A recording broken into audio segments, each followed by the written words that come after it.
ស្រុកកន្លំសុខសាន្តសំបោសំបាយ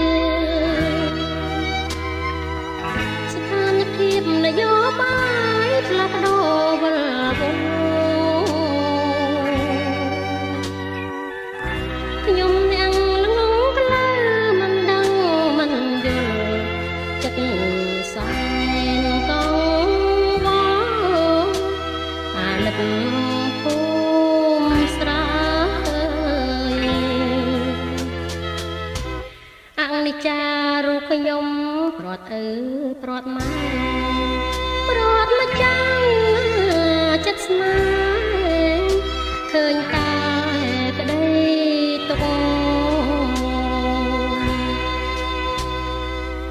តើថ្ងៃណាទៅទើបស្គាល់ក្តីសុខតទៅជាតិមុខកុំអោយជួមទៀត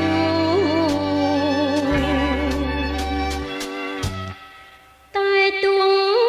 យ៉ាងណាកម្ពុជា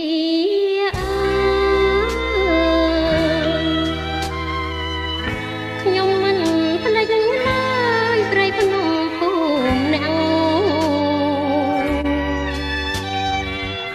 តទៅថ្ងៃមុខចិត្តខ្ញុំជឿជាក់ខ្ញុំនឹងឃើញជាថ្មីម្ដងទៀត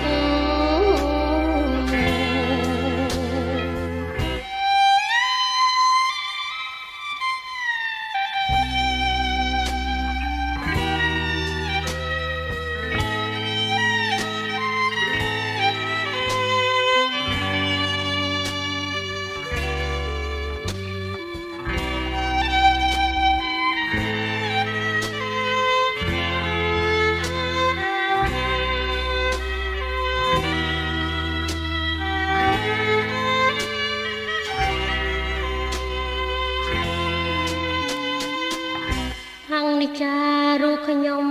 ព្រាត់ឪព្រាត់ម៉ែព្រាត់ម្ចាំង